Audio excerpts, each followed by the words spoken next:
Muy buenas tardes a todos, bienvenidos.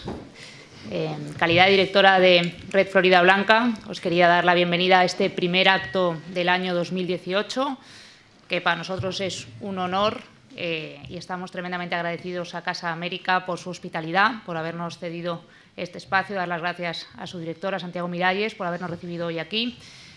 Para este primer acto, como decía, del año 2018.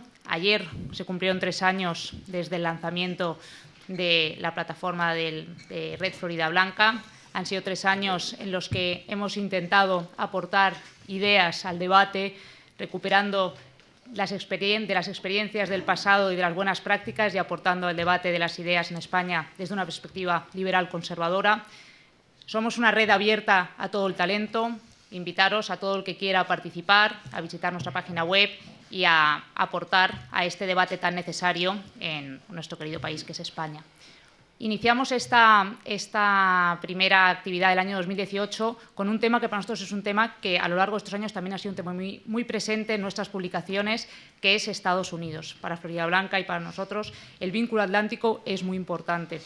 Saber qué está ocurriendo en la principal potencia económica del mundo, saber qué está pasando y entender desde dentro lo que ocurre día a día. Se cumple un año de la presidencia de Donald Trump y coincidiendo con que 2 de los miembros de nuestro Consejo Asesor, el profesor Chafuen y el embajador Rupérez, que los dos viven en Washington, estaban en Madrid, hemos tenido la enorme suerte de poder organizar este evento con la colaboración del Instituto Franklin de la Universidad de Alcalá de Henares. Para nosotros es un honor que el Instituto haya querido convocar este acto con nosotros. Ellos acaban de cumplir 30 años, nosotros solo llevamos 3 años de andadura, tenemos mucho que aprender del Instituto, de sus publicaciones, de sus investigaciones y verdaderamente es un lujo contar con Cristina Crespo Palomares para moderar este debate, para introducir el tema que conoce divinamente, que conoce muy bien y para contar luego posteriormente con sus aportaciones al debate. Así que darles la bienvenida, dar de nuevo las gracias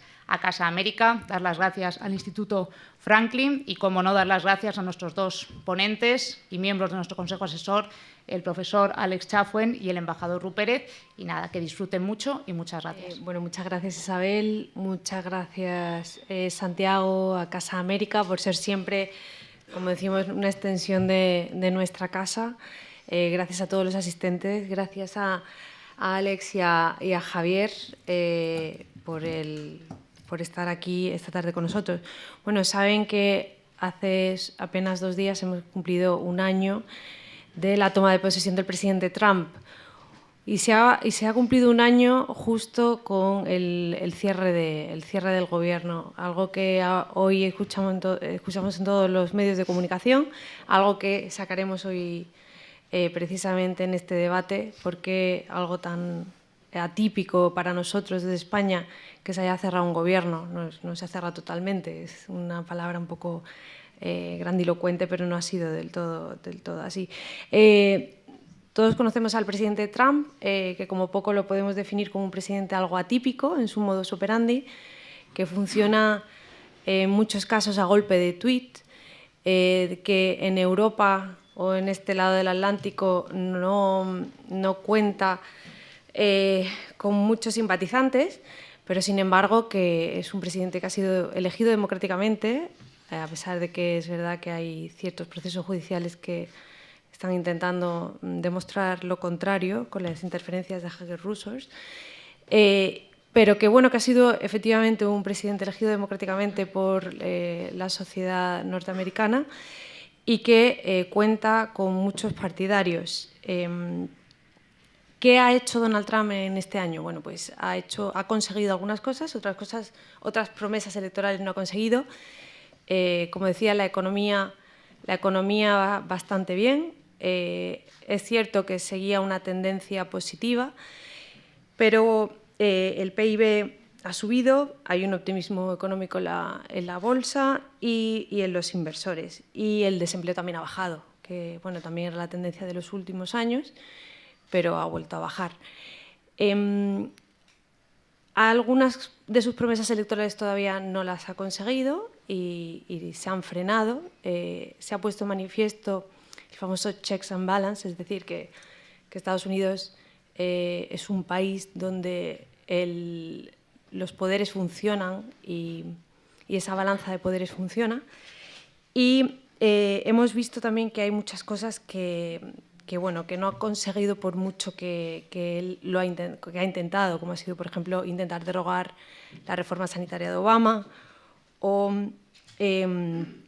construir el Muro de México, aunque está en ello, forma parte de la negociación de la aprobación de presupuestos. Bueno, no quiero extenderme demasiado. Tenemos muchas preguntas sobre qué será de los próximos 3 años de la administración Trump, qué será este año, que estamos en año electoral, de las próximas elecciones de mitad de mandato, que son en noviembre, y qué pasará, si habrá acuerdo o no habrá acuerdo sobre los presupuestos, es decir, si reabrirá el gobierno o no. Para ello contamos con 2 ponentes de excepción que conocen mucho a la administración, que además viven en Washington, los dos. Tanto a mi izquierda como a mi derecha, por un lado tenemos al embajador Ru Pérez, que quizá su cara les es más familiar. El embajador Ru Pérez ha sido presidente de la Internacional Democristiana, además ha sido presidente de la Democracia Cristiana de España y vicepresidente del Partido Popular Español.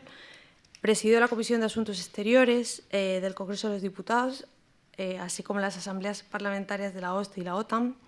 Fue embajador de España en Washington, pero también en la OSCE y en la OTAN, y secretario general adjunto de Naciones Unidas, además de director ejecutivo del Comité Antiterrorista del Consejo de Seguridad. Fue miembro también del Comité Ejecutivo de la OCDE y su secretario de Relaciones Internacionales, además de uno de los fundadores de la revista Cuadernos para el Diálogo. El embajador Ru Pérez conoce profundamente la administración norteamericana, así como la sociedad, y nos puede dar una visión bastante amplia de el funcionamiento de la administración Trump. Asimismo, Alejandro Chauen es director gerente del Acton Institute International, es doctor en Economía y fundador de International Freedom Education Foundation y de Hispanic American Center for Economic Research. Es presidente además de Atlas Networks, columnista de Forbes, donde recientemente acaba de publicar un artículo que les recomiendo hablando de qué pasará en 2018 con la administración Trump y cuáles serán sus desafíos. Además de profesor, es autor de numerosos ensayos, de obras, incluidas una muy exitosa relacionada con las raíces cristianas de la economía del libre mercado. Y a lo largo de su carrera ha sido galardonado en numerosos países con premios por su defensa de la libertad, incluyendo Walter Judd Freedom Award, en reconocimiento que obtuvo también Ronald Reagan. Fue investido doctor honoris causa por la Universidad Francisco Marroquín de Guatemala en 2011 y es miembro del Consejo Directivo de Grove City College en Pensilvania, Estados Unidos. También miembro de prestigiosas sociedades como Mont Pelerin y Filadelfia, entre las instituciones académicas y think tanks. A mí algo que me parece muy interesante del profesor Chauen es que él tiene una visión de Trump que aquí desconocemos. Y él nos puede contar muchas cosas positivas de Trump, lo que probablemente genere muchas preguntas por parte del público.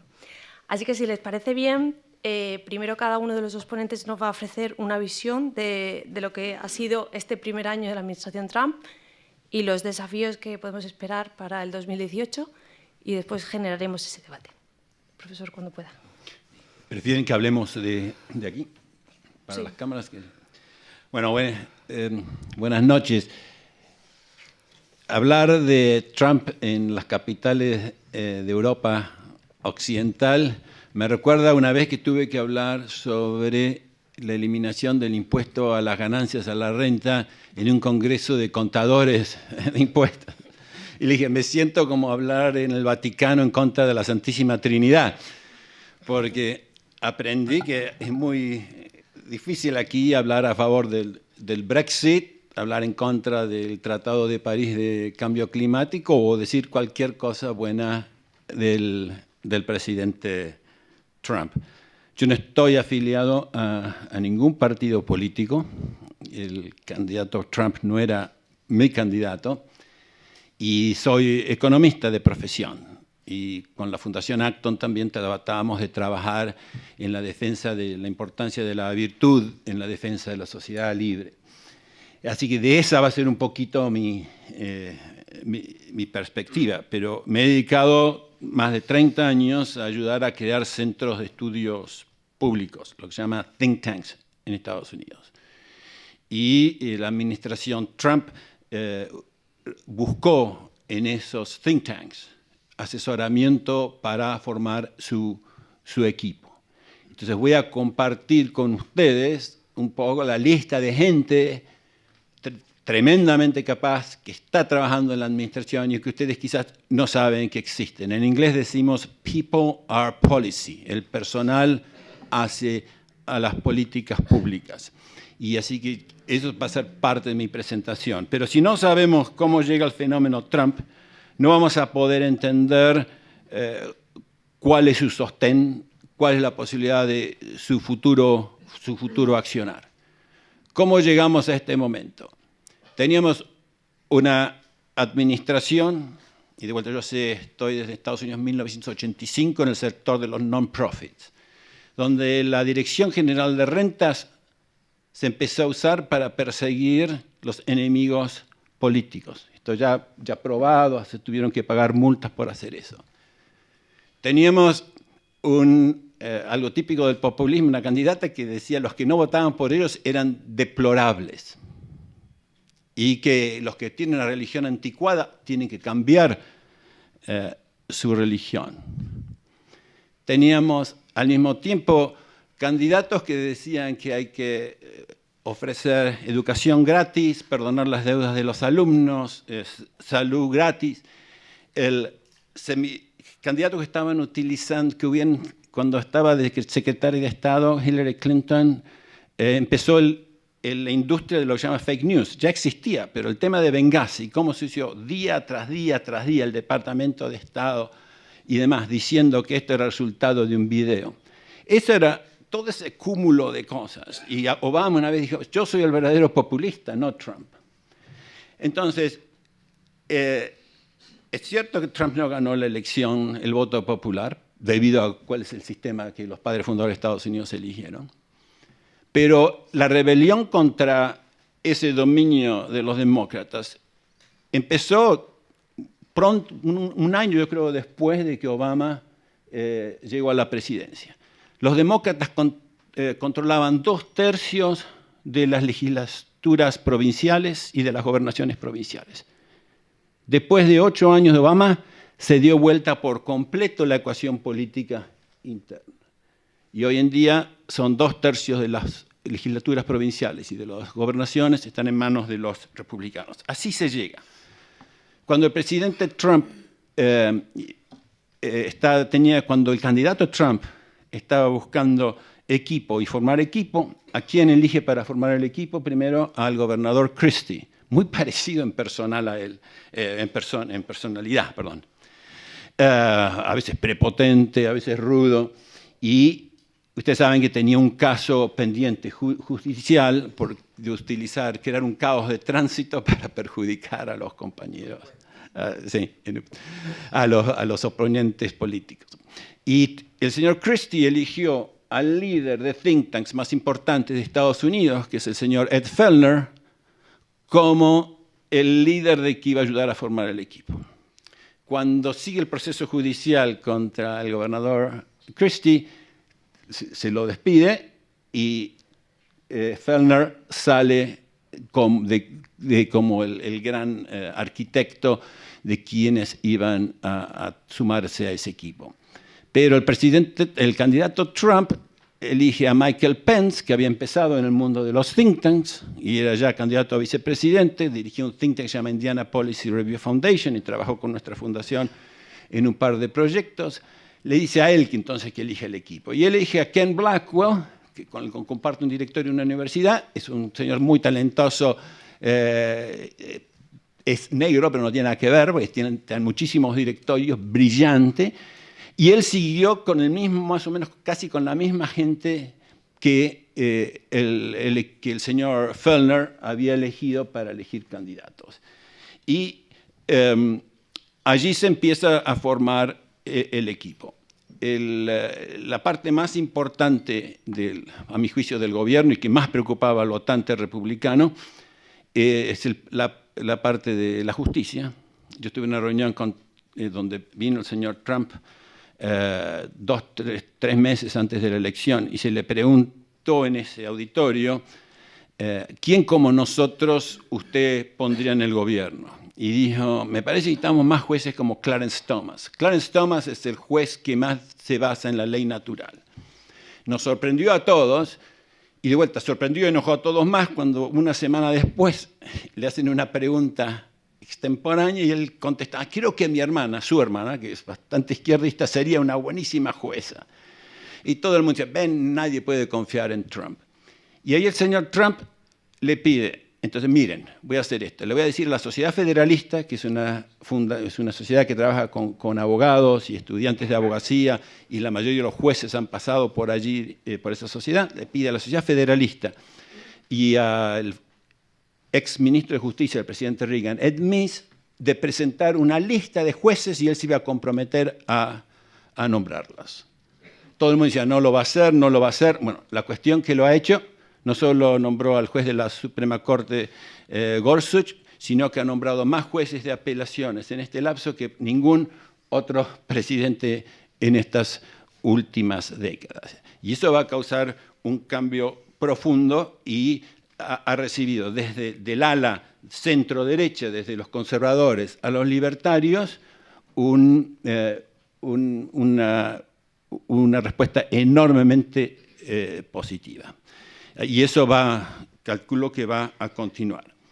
En el tema de la educación, otro ministerio muy importante, donde el presidente Trump nomina a Betsy DeVos. Betsy DeVos, yo compartí un directorio con ella 10 años, la Fundación Acton, para la que yo trabajo. Ella fue tesorera de la Fundación Acton, brillante, y cuando se va de nuestro think tank se va a dedicar a hacer caridad y a hacer reformas para liberar la educación, para que todos puedan tener más libertad de elección, para tener vidas mejores en educación. Recomendé a algunos viceministros de Justicia, Adam Kissel, brillante, que se dedicaba a promover apoyo a la educación superior en todo Estados Unidos. Y es un ministerio de vuelta enormemente relevante. En campo ecológico, el que eligió al ministerio era un miembro del Competitive Enterprise Institute, otro think tank muy importante de Estados Unidos que hace años viene luchando para que Estados Unidos se vaya del Tratado de París y que diga no a esto que ven muchos es como un imperialismo de la burocracia ecologista. Ustedes les puede sorprender, pero de los cientos de institutos de economía de mercado de Estados Unidos hay uno solo que a veces piensa que habría que haber seguido en este tema, se llama el Niskanen Institute, que es alguien que salió del Instituto Cato, Jerry Taylor. Y no es porque los think tanks están atados al mundo corporativo. El mundo corporativo grande está totalmente de acuerdo a esos tratados, porque puede moverse con esas regulaciones y captarlas para sí mismo. En Estados Unidos, mi mundo de los think tanks, solamente 6% de los ingresos vienen de empresas, y casi ninguna de empresas grandes. Los grandes think tanks como Cato, Heritage, tienen menos de 1% viene del mundo empresario. Así que somos totalmente libres de pensar como queremos. No le gustará en Europa que Estados Unidos tiene esa visión independiente, pero para muchos de nosotros esto fue muy importante. En el tema de economía, que es el tema que más conozco yo, había un grupo de economistas muy liberales, principalmente Stephen Moore, que también trabajó para Cato, Wall Street Journal y Heritage, que son parte, lo llama el supply sider, era un gran campeón de la inmigración libre, Stephen Moore, se suma al equipo Trump al comienzo. El señor Trump no lo nombra y elige más que nada gente del establishment bancario, como Gary Cohn y otros. Lo trae a Mnuchin, que había sido muy leal a él, y elige una especie de continuidad en el mundo financiero. Pero de vuelta, hay un equipo formado por Moore, Steve Forbes, Larry Kudlow y Arthur Laffer, los 4 mosqueteros de lo que se llama el supply side, ¿no? el tratar de promover el crecimiento de la economía con baja de impuestos y baja de regulaciones, que crean todo un grupo de presión, digamos, un lobby para promover un fuerte shock de crecimiento económico. Son amigos de la administración, pero ninguno de ellos ha entrado a la administración. Hay gente también sorprendente. David Malpass fue el gran campeón del área de libre comercio de las Américas. David Malpass está hoy de subsecretario y ha moderado un poco su visión. Por suerte, a mí me parece que el libre comercio es esencial para la unión de los pueblos, para el desarrollo y demás, y el presidente Trump, de vuelta, no voy a defender ninguno de sus insultos y tampoco voy a defender su defensa de medidas proteccionistas, pero por suerte ha escuchado a algunos de los asesores. La idea no es salir de NAFTA. Sé que el tratado con Europa y con el Pacífico no tienen mucho futuro, así como tratado, pero creo que en Europa era más difícil pasarlo que en Estados Unidos.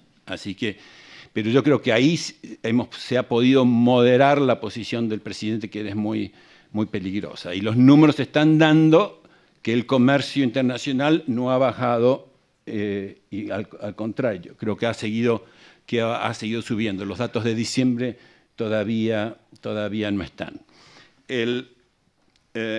Como me han pedido solamente hablar 10 minutos, y tú ya has dicho algunas de las medidas estadísticas, ¿no? de los resultados de las políticas económicas. El desempleo hoy en día está en 4,1%, el desempleo de los hispanos es el más bajo prácticamente en la historia, en 4,7%. El desempleo de la gente de raza de color es 6,8%, que es todavía muy alto, pero es el mejor que han tenido. Creo que hay que remontarse a 1970 para tener esas tasas. La reforma de salud ha tenido resultados mixtos. Podemos hablar luego de qué fue lo que se logró y lo que no se logró. La reforma impositiva ha ayudado, baja los impuestos, depende de dónde uno esté, pero es más o menos un promedio de $2.000 por persona, y la gran reducción. Estados Unidos tiene las tasas más altas de impuestos corporativos. La baja de esos impuestos fue muy, muy importante, pero está llevando a que cientos de empresas, ya la semana pasada había ya más de 2 millones de trabajadores que habían recibido bonos extras debido al optimismo del sector empresarial. Las empresas están repatriando sus fondos, están aumentando sus inversiones y está dando a un boom muy optimista en la economía del país. Termino diciendo en el artículo que mencionó Cristina Crespo, digo que 2 desafíos grandes para Estados Unidos es la incertidumbre de la situación en Corea, y el otro, desde el punto de vista de la administración, es lo que yo llamo la guerra de la burocracia enquistada. En inglés se llama Deep State, que es la alianza de las burocracias que han estado por mucho tiempo con los intereses especiales que viven de ellos. Y una especie de alianza de 3 partidos. Los demócratas les gusta mucho toda la burocracia del Estado benefactor, está aliada con ellos, parte del aparato militar industrial muy cercano a los republicanos, y ahí Trump ha respetado parte de esa estructura. Y a mi grupo más libertario le gusta mucho el imperialismo de género, que Estados Unidos, la administración Obama, ha tratado de imponer en todo el resto del mundo. y la administración Trump lo está desafiando porque ha sido muy leal Trump con su base cristiana evangélica. El señor Trump no creo que es un gran campeón de esas ideas desde el punto de vista ideológico personal, pero ha sido muy fiel a la base. Es el primer presidente que habla todos los años de una marcha por la vida, de aquellos que no creemos que se deben matar a los chicos en vientres maternos. Él es el primer presidente en la historia que hace un mensaje específico sobre este tema, ¿no? Sobre todo hablando de que Estados Unidos es uno de los 7 países donde se permite matar a los chicos en edad avanzada dentro de vientres maternos. Entonces, eso, de vuelta, a algunos les interesa más la economía, a otros la defensa, ya hablé suficiente, después hablaremos del tema de, si se quieren, de la posición de Trump con Cuba y Venezuela. Pero, así que nos encontramos con un presidente que no sabemos, que Trump es Trump. Hay gente conservadora que piensa que si pierde la elección en el Congreso este año, Trump puede llegar a gobernar como un demócrata y ser pivot para un demócrata. Pero por ahora, a los que nos gusta la economía liberal y defendemos la propiedad privada y las bajas regulaciones y el comercio libre, básicamente le estamos dando casi un 8 de un 10. No pensamos que ningún candidato de los republicanos hubiese pasado tan rápido en esa agenda. Y en el campo de Estado de Derecho y la justicia, de los nombramientos, le estamos dando, ¿viste?, un 9 o un 10. Pero de vuelta, enorme incertidumbre, ha habido grandes cambios en la Casa Blanca, pueden llegar, pensamos que va a haber más cambios, porque tenemos un sapo de otro pozo, alguien que nunca estuvo en nuestro mundo de las ideas y que gobierna un poco como él gobernaba su empresa. Y hay un proceso de aprendizaje que le está creando dolor de cabeza, especialmente en la aprobación popular, donde ha caído a un 40% y no ha podido salir de más allá. Bueno, hablé suficiente como en la introducción y espero poder contestar algunas de las preguntas que tengan. Bueno, muchas gracias, profesor Chauen. Creo que se han quedado en la mesa muchos temas candentes, sobre todo en política doméstica. Luego, en el turno de preguntas, haremos una división entre aquellos temas que nos interesan de la política doméstica de Estados Unidos y de la política exterior. Entre los que ha dejado, me quedo con algunos apéndices sobre tema de la reforma fiscal, verdaderamente a quién ha afectado esa reforma fiscal, a las grandes corporaciones, a la clase media americana. Luego retomamos el tema. También me interesa mucho el tema de Corea del Norte, que vamos a ver en los próximos años. Y retomando ese tema de política exterior, teniendo aquí al embajador Ru Pérez, yo creo que él nos puede dar una visión mucho más profunda del tema y de las relaciones exteriores de Estados Unidos. Gracias. Gracias, Cristina. Y gracias, Isabel, por haber propiciado esta reunión. Bueno, es evidente que las cosas en el mundo no son nunca ni blancas ni negras, ¿no? Y es evidente que, como el propio Alex Chafuén y la propia Cristina apuntaban, pues hay diversas valoraciones sobre lo que significa el presidente Trump. Yo me voy a centrar en algunas cosas que me parecen significativas desde el punto de vista de lo que él anunció, de lo que él está haciendo, desde una óptica que no es la que tiene. Yo no soy economista, y no soy libertario desde el punto de vista doctrinal, y tengo algunas otras visiones sobre lo que es el funcionamiento tanto de la política doméstica como de la política internacional. Y quería, desde ese punto de vista, centrarme en 2 o 3 puntos, sin olvidar uno que me parece importante también, que es que Trump no es únicamente el presidente de los Estados Unidos, sino que también es el espectáculo Trump.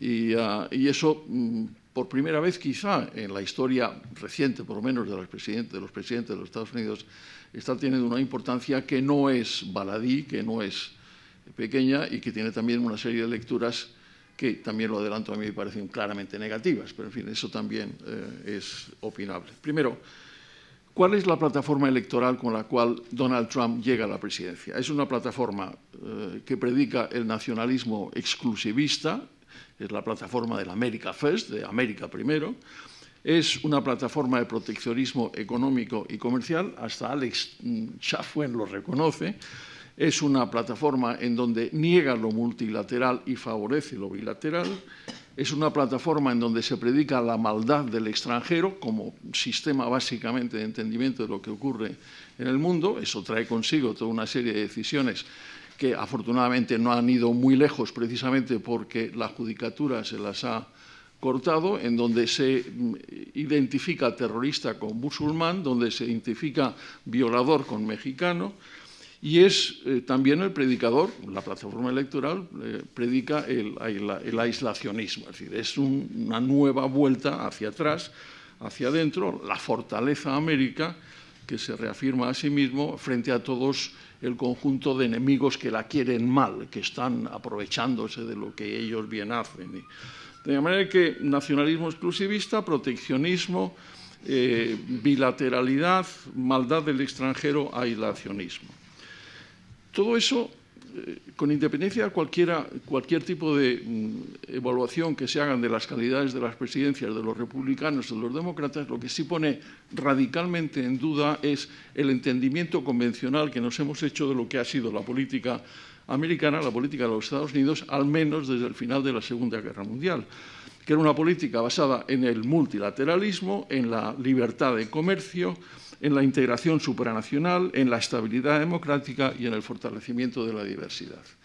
Son líneas, naturalmente ha habido mayores o menores aciertos, ha habido presidentes que lo han hecho mejor, que lo han hecho peor, pero lo que es evidente es que hemos llegado todos, por lo menos a aquellos que hemos prestado una atención especial a lo que es el mundo internacional y a sus consecuencias, hemos llegado todos al convencimiento de que esa doctrina del internacionalismo liberal proyectaba un factor de estabilidad importante, factor de estabilidad que dependía fundamentalmente de que los Estados Unidos, que era el que había propiciado, el que había lanzado, no hay que olvidar que al fin y al cabo las Naciones Unidas, que tampoco le gustan al señor Trump, es una creación básicamente americana, como lo había sido la Sociedad de las Naciones.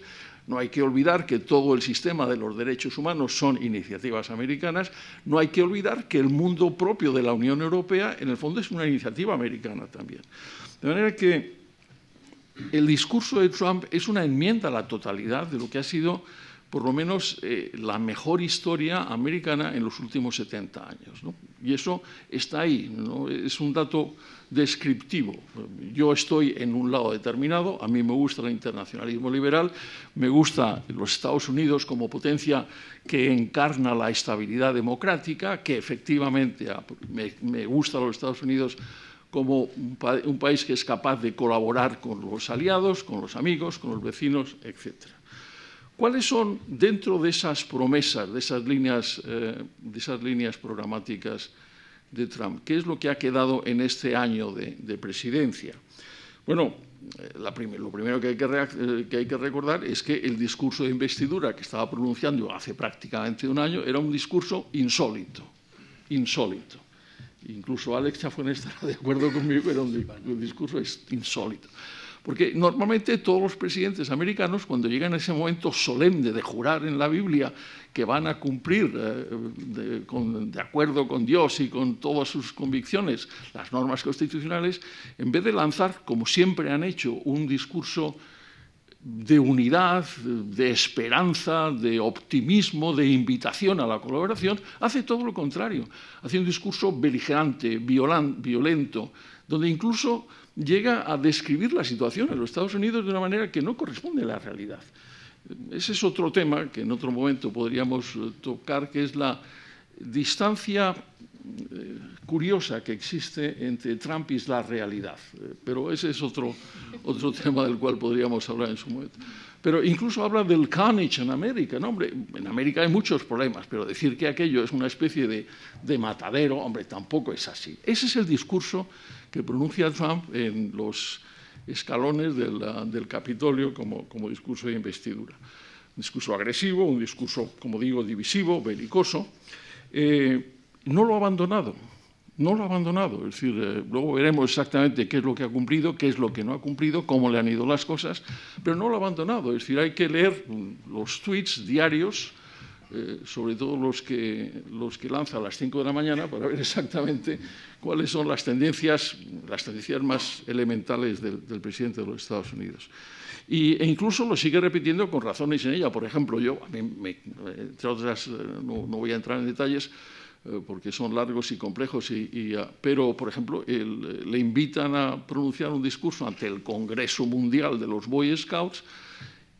Los Boy Scouts son los Boy Scouts, no hace falta que les diga exactamente quiénes son los Boy Scouts, pues son niños, adolescentes, que están inspirados por toda una serie de altos principios para atender al prójimo, para preocuparse, y lo que hace es un discurso también cargado de odio, hasta el extremo que la misma organización de los Boy Scouts tuvo que pedir perdón y excusas a todos sus miembros por haber invitado al presidente de los Estados Unidos.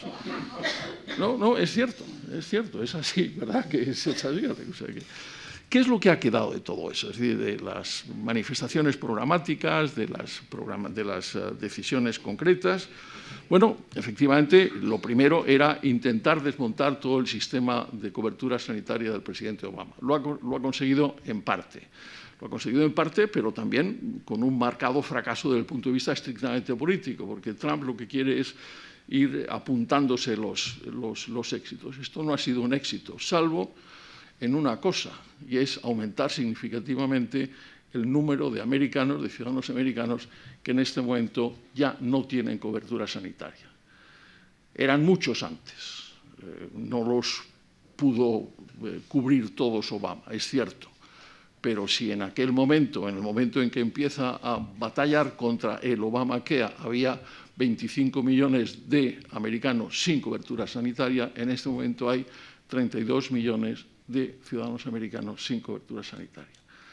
Yo comprendo que los libertarios, en el fondo, lo que quieren es decir, oiga, usted gane dinero y luego se las arregle. Bueno, eso está bien, yo creo que hay que buscar sitios intermedios. En este momento hay 32 millones de americanos que no tienen cobertura sanitaria. ¿Como consecuencia de qué? Como consecuencia de la contrarreforma. No porque les haya privado directamente de esas coberturas, sino porque se ha creado tal ámbito de incertidumbre en donde tanto los proveedores de atención sanitaria como los mismos clientes han decidido salirse porque no podían atender a esa incertidumbre. De manera que eso se puede medir de diversas maneras. Desde su punto de vista, ha sido una catástrofe, tanto que en el fondo había que compensarlo con algún éxito, que ha sido precisamente el éxito de la reforma fiscal. La reforma fiscal, efectivamente, es decir, no es nada nuevo, lo ha dicho también Alex Chafuén, todos los teóricos que están en la teoría del supply side o del trickle down, ¿no? Eso también lo inventó Reagan. Bueno, a mí, efectivamente, hay resultados espectaculares inmediatos. Apple ha anunciado el reingreso en los Estados Unidos de una cantidad de billones de dólares que tenía invertidos en otras partes del mundo precisamente para evitar los altos impuestos. Vamos a ver exactamente lo que pasa si otros le siguen. Lo que es evidente es que, efectivamente, la tasa impositiva para las corporaciones ha bajado del 35% al 21%. Y efectivamente las grandes corporaciones efectivamente y a mí no me parece mal, yo no voy a negar que que si la economía va bien sea un mal dato. ¿Hasta qué punto es debido a él después de un año?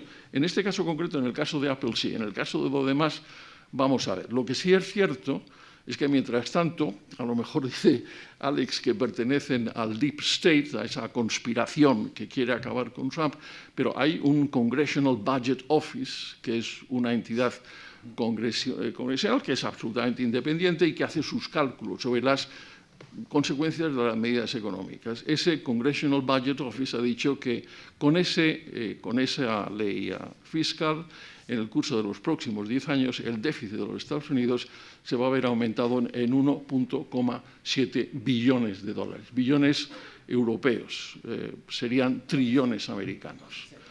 Con lo cual, un país que tiene, evidentemente, una carga importante de déficit se va a ver todavía aumentado de una manera significativa.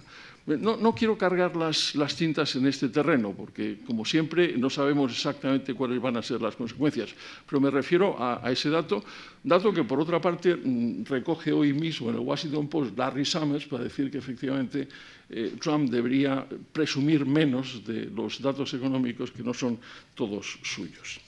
¿Qué más ha hecho? Efectivamente ha suprimido muchas regulaciones. A mí yo creo que las regulaciones hay que tener cuidado con ellas, hay que estar... Pero claro, las regulaciones como principio hay que acabar con todas las regulaciones. Hombre, acabar con las regulaciones financieras que a través de la ley Dodd-Frank se impusieron en los Estados Unidos precisamente para evitar que se produjera de nuevo las consecuencias catastróficas de la crisis de 2007, pues no me parece especialmente adecuado. Es decir, pensar que todas esas regulaciones financieras que estaban pensadas precisamente para eso desaparecen, no me parece un dato positivo. Que se supriman todas las limitaciones que hasta el momento existían para la explotación de productos petrolíferos en la plataforma continental de todos los Estados Unidos, tampoco me parece positivo. Y, por otra parte, ha producido también las consecuencias muy trumpianas de esas decisiones. Y es que Florida ha dicho que ella no quiere que se le quiten esas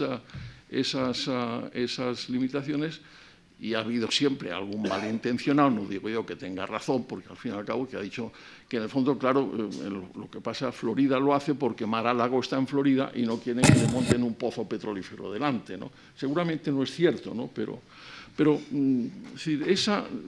esa tendencia antinatural, antinaturaleza, efectivamente han decidido abandonar el Tratado de París y han reducido de manera drástica los parques naturales, han aumentado todos los permisos para la explotación de energías fósiles.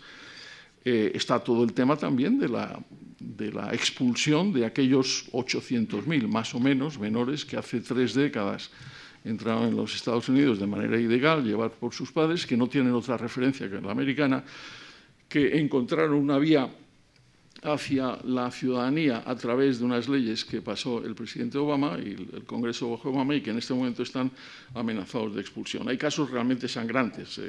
Estos días la prensa americana recogía el de uno de ellos, un hombre de 40 años, que lleva 30 años viviendo en los Estados Unidos, que no tiene otra referencia que la puramente americana, que tiene una mujer americana, unos niños americanos, y que ha sido expulsado de los Estados Unidos. Y eso es un dato que tiene una visibilidad por la edad, por el contexto, pero efectivamente es cierto, él ha conseguido una batalla importante, violentando desde mi punto de vista de manera excesiva las normas que hasta ese momento existían en el Senado de los Estados Unidos para proceder al nombramiento, al reconocimiento de los magistrados del Tribunal Supremo, y efectivamente también ha conseguido la situación de jueces de tendencia conservadora en los circuitos federales. Vamos a ver lo que pasa también.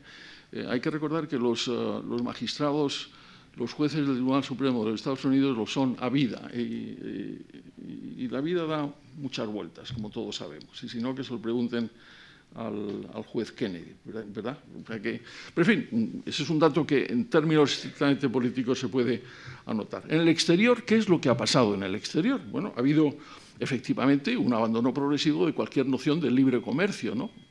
Frente a todas, y es cierto también, es decir, Trump al final no tiene más remedio porque él no sabe mucho de muchas cosas, no tiene más remedio que escuchar a aquellos que le dicen alguna cosa. Le han dicho que eso de suprimir NAFTA de la noche a la mañana es una barbaridad, pero lo que se ha hecho es cortar radicalmente todos los procesos que ya estaban en marcha, tanto de libre comercio en el área del Pacífico como de libre comercio en la Unión Europea. Con consecuencias, yo creo que negativas para una visión global de lo que es el libre comercio como factor de la estabilidad mundial, pero también para los intereses de los Estados Unidos. Pero, en fin, eso es una de las cosas que ya están definitivamente perdidas, por lo menos en este momento. Al mismo tiempo, lo que ha ocurrido también es que ese tipo de afirmaciones lo que ha creado es una tremenda incertidumbre en los socios, vecinos y aliados. Las relaciones que en este momento existen entre los Estados Unidos y Canadá, o relaciones entre los Estados Unidos y México, no son exactamente las mismas que eran antes. Porque los responsables respectivos, sobre todo en aquella petición que incluso el jefe de gabinete de la presidencia, el general Kelly, ha venido a reconocer que aquellos que le dijeron al presidente Trump que tenía que construir el muro y además decirle que los mexicanos lo pagarán, estaban mal informados. No, son cosas que están ahí, o sea, que producen... Yo no recuerdo en mi limitada historia, aquí hay gentes que saben tanto más que yo de esa historia, pero no recuerdo en mi experiencia americana que se produjeran estas situaciones realmente tragicómicas en algún sentido, ¿no? Está toda la prohibición de entrada de los estados de ciudadanos de los estados musulmanes, con todas las respuestas negativas judiciales. Está, naturalmente, se ha moderado un poco, pero toda esa actitud despectiva con respecto a los aliados de la OTAN, y además confundiendo cuáles son exactamente los términos, acusándoles de que no mantenían adecuadamente la OTAN. Mantienen adecuadamente la OTAN, lo que no hacen es mantener adecuadamente sus propias estructuras militares, como nos ocurre a nosotros, por cierto. Pero en cualquier caso también creando una situación pues, de tensión perfectamente evitable. Están todas las baladronadas con respecto a quien tiene un botón nuclear más grande, que también produce un cierto pánico, hasta el extremo de que hay movimientos dentro del Congreso de los Estados Unidos que ya están propiciando la existencia de una legislación que impida que en el momento, que esperamos todos que nunca se produzca, en que un presidente de los Estados Unidos decide apretar el botón nuclear, no pueda ser él único el que lo haga, sino que haya una compañía, cosa que por otra parte se ha visto reforzada con la desgraciada historia de esa alerta indebida que se ha producido en Hawái. Con China ya no sabemos exactamente dónde estamos, si es amigo, si no es enemigo. Era un manipulador de divisas, ya no es un manipulador de divisas. Con Rusia, ¿qué les voy a contar? Con Rusia, ¿no? ¿Dónde estamos en este momento? Si hay colusión, si no hay colusión. Algo debe ocurrir porque no hay manifestación pública de Trump en donde no repita sistemáticamente que no hay colusión. Vamos a ver exactamente cuál es la decisión final del fiscal especial y de las investigaciones que en este momento se están llevando a cabo, pero ciertamente hay historias complicadas, en las cuales tampoco quiero entrar en detalle porque nos llevaría muy lejos. Y luego también, y eso hay que reconocer en el lado positivo, mientras había ese anuncio de que se iban de todas partes, pues no se van los Estados Unidos de Afganistán, no se van de Irak y no se van de Siria. Y eso yo creo que también es un reconocimiento de realismo, seguramente debido a que se ha rodeado de militares, ¿no? Porque el jefe de la casa es un militar, el jefe del Consejo Nacional de Seguridad Militar, el ministro de Defensa, el secretario de Defensa, por primera vez, yo creo que nunca, es un militar, porque siempre han sido civiles, y luego cosas varias. Lo de Jerusalén, por ejemplo. Yo, no tengo ningún inconveniente en que al final se reconozca a Jerusalén como capital del Estado judío y al mismo tiempo también como capital del eventual Estado palestino. Lo que uno se pregunta es si era estrictamente necesario hacerlo ahora y de la manera que se ha hecho. En definitiva, los Estados Unidos bajo Trump se ha convertido en una potencia imprevisible frente a la que hay que extremar cautelas, y todos están extremando cautelas, los próximos, los vecinos, los amigos y los enemigos. Los Estados Unidos bajo Trump están comenzando, y hay una manifestación de tipo literaria bastante importante al respecto, están confirmando algunos temores de que el liderazgo de los Estados Unidos está sufriendo una profunda erosión. Y digo también, for full disclosure, como dicen los americanos, la verdad es que tampoco desde ese punto de vista algunos aspectos de la administración Obama fueron especialmente felices, pero ese temor de la erosión del liderazgo americano se está acentuando. Y luego, también para todos aquellos que les gusta el juego de la geoestrategia, yo soy uno de ellos. Yo creo que la política exterior que en general está conduciendo la administración Trump en este momento está dejando vacíos importantes en lo que es la concepción de la estabilidad global, vacíos importantes que están intentando ser utilizados y ocupados por Rusia y por China. Y luego el espectáculo Trump.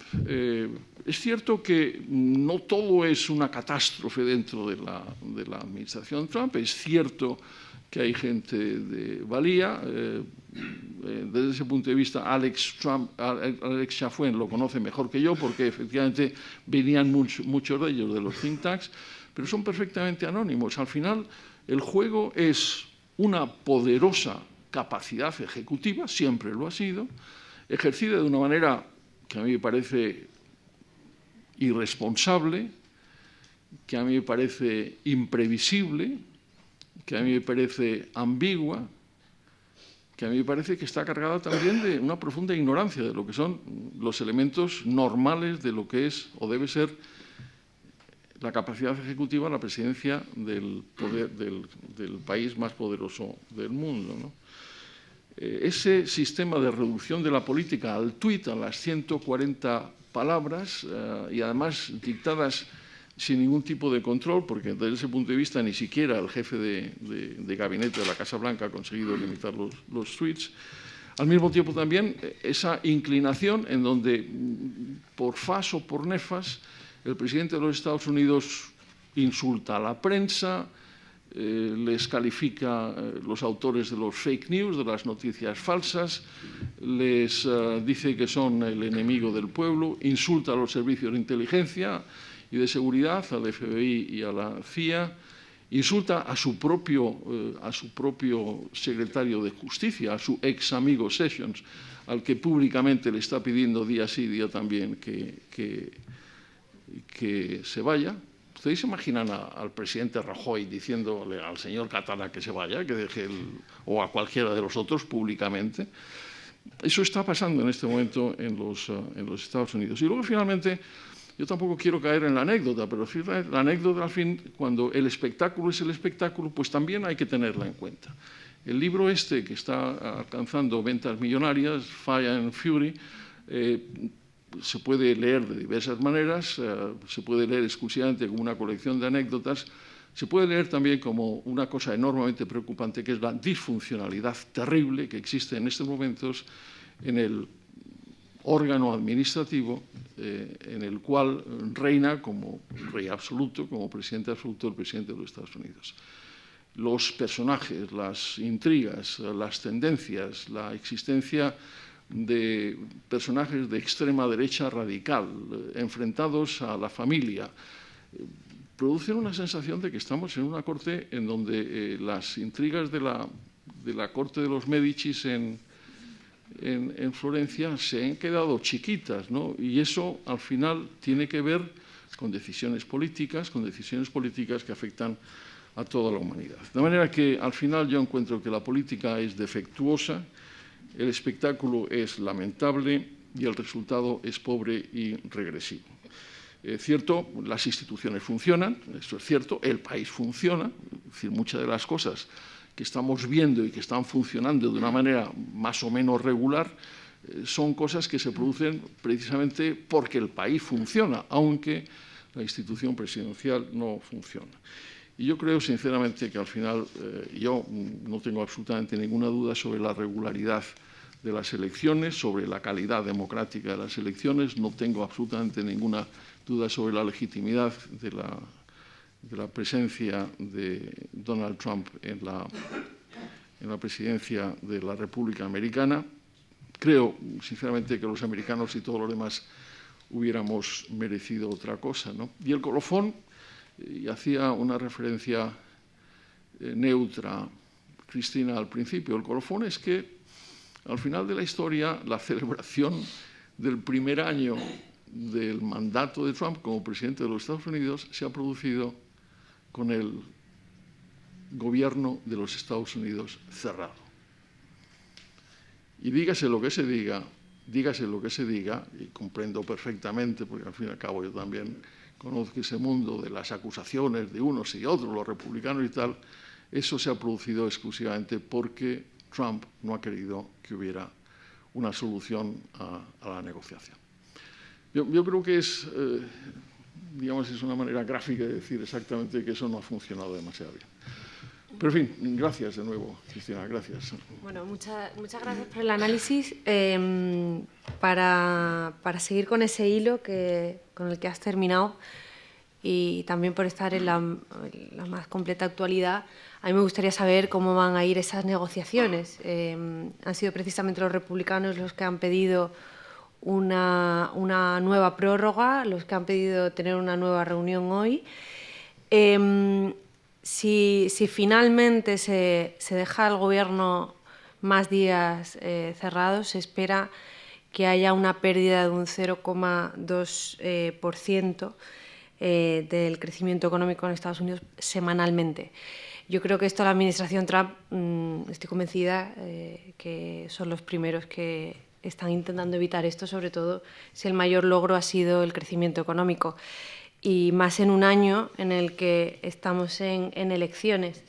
Pero claro, también los demócratas han cerrado filas en torno a la defensa de los Dreamers y de esa protección que le había hecho Obama. A mí me gustaría saber la opinión de los dos respecto a esto, cómo van a acabar las negociaciones entre demócratas y republicanos, por dónde van a ceder unos, por dónde están las líneas rojas. Porque, claro, es muro de Trump o Dreamers, más o menos ahí andan. ¿Qué opina, profesor Chauen? Bueno, yo pienso que el presidente Trump quiere arreglar con los Dreamers.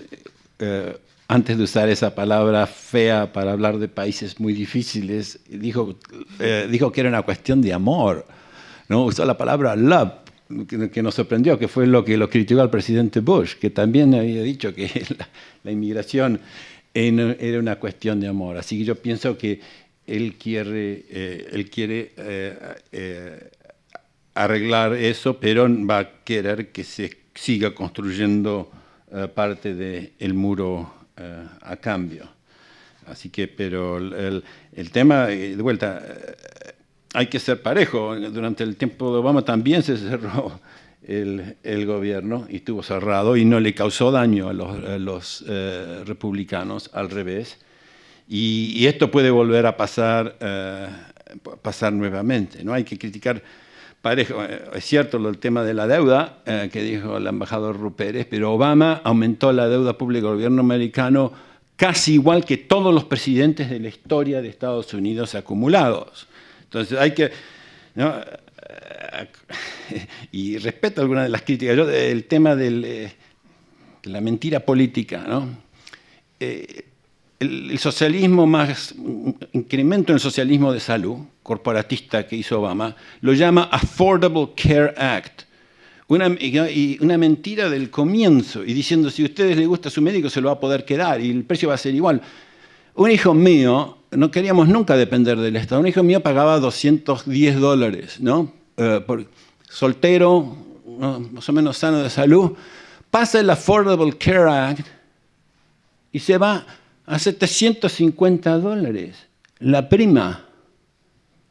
Y obviamente ahora tiene que ajustarse porque terminó yendo al socialismo de salud del estado de Arizona.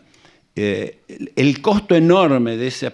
¿Saben quién capturó todo ese costo? Las empresas de salud que negocian con el régimen. El costo de Obamacare, fíjense el precio de las acciones de las empresas de salud. Es increíble cómo aumentaron. Así que están todos esos temas y Trump yo creo que tiene menos costo político que los presidentes de ver que el Estado siga cerrado unos días más y es menos proclive, yo creo, a transear en ciertas cosas. Pero yo creo que en el tema de la inmigración Trump va a transar. Nosotros hemos venido empujando, a mí me gusta la inmigración por invitación.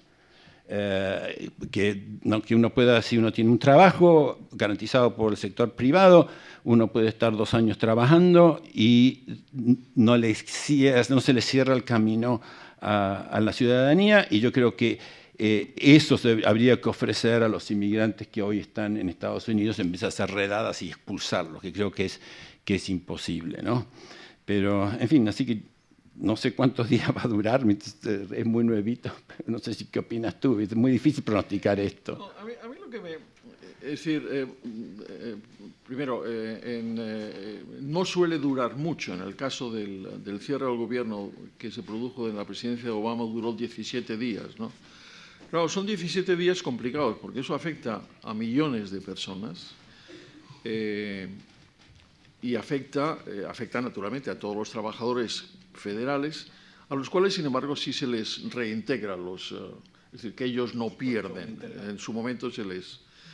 A mí lo que me interesa no es tanto las consecuencias del cierre del gobierno, sino cómo se ha llegado, ¿no? Porque es evidente que, por razones que tenían que ver con historias concretas, hay un momento determinado que el libro famoso le acusa a Trump de ser un perturbado. Y entonces, para demostrar que no es un perturbado, al día siguiente monta una cosa insólita y, por otra parte, muy bien recibida, que es una sesión pública de negociación con republicanos y demócratas sobre el tema de la inmigración. Sesión pública retransmitida durante 50 minutos en vivo por las televisiones, en donde, después de una serie de intervenciones, les dice a unos y a otros: ustedes pónganse de acuerdo, que yo apruebo lo que ustedes me dan. Entonces van, se ponen de acuerdo, se lo dan y dicen: no me gusta. ¿Por qué no le gusta? No, literalmente. ¿Y por qué no le gusta? Entre otras razones, porque la Casa Blanca, el interior de la Casa Blanca, como él no tiene criterio, le dice que eso es intolerable cara a su base. Y recuerden un nombre que a mí me parece una catástrofe internacional. Se llama Stephen Miller. Stephen Miller es uno de los más peligrosos individuos que ha pisado nunca la Casa Blanca. Ríanse de Bannon y todos los demás.